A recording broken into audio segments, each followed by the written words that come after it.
Hello, Mr. T. My name is Gregory. I'm a student physical therapist at RMU. Today, I want to do some range of motion and manual muscle testing on you. I heard that you had a mild TBI, and I wanted to see where we're at as far as the range of motion and the strength of your neck and your spine, your lower back muscles. Okay. So the first one is going to be cervical flexion.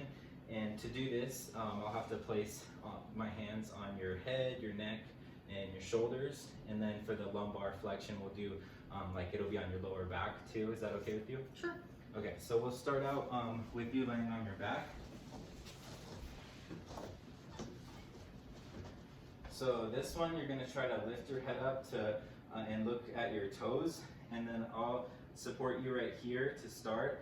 But then I'm going to give you some resistance pushing down, and you're just going to try to fight my resistance, okay? Okay. So try to keep your head up about 3 to 5 seconds. All right, push, push, push, push, push, push, push, push, push. Good, relax. All right, so that's a 5 out of 5, and we're testing your neck flexors, which include bilateral sternocleidomastoid and longus colli and capitis to flex the head. And then our next one, we'll go to trunk flexion. So this will be focused mostly on the flexor like rectus abdominis. And I'm gonna place my hands on your legs, and then you're just gonna put your hands behind your head like so, and then try to crunch and do a sit up enough to get your shoulder blades off the mat. That's it, okay? Okay. All right, you can go ahead. Excellent, 5 out of 5. So both of these don't have gravity minimal positions, but if she was unable to do the 5 out of 5, there's alternatives. There's crossing your hands in front of your chest for a 4 out of 5, or placing your hands by your side and still coming up, and that would be a 3 out of 5. So now we'll go on to the range of motion. So I'll have you sit up next, Mr. T, and this one's going to be neck flexion, so it's the movement like this, just bringing your chin down to your chest. So I'll have you try that first. Is that painful when you do that? No. Okay, so let's go back into that position, and I'll just give you a little pressure so you feel what the stretch is like, okay? Is that okay? Yes. All right.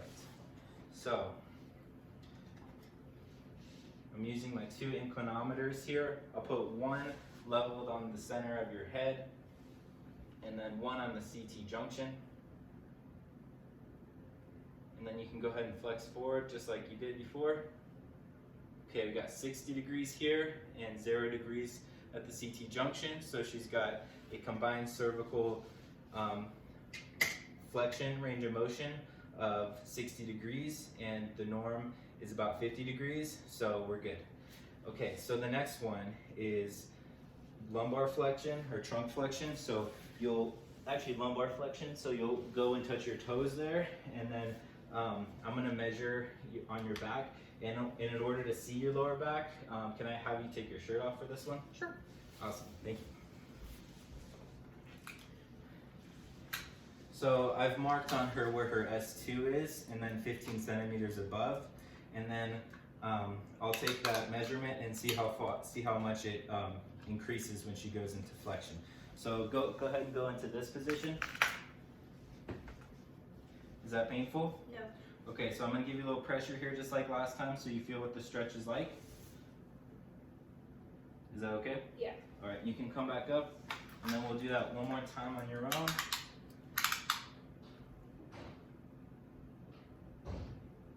Okay, you can go ahead.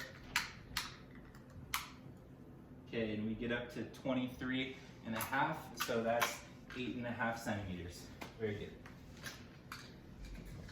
And the norm for that one is also about like 40 to 50 degrees of flexion. All right, thanks for coming in, Mr. T. Thank you. Okay, good.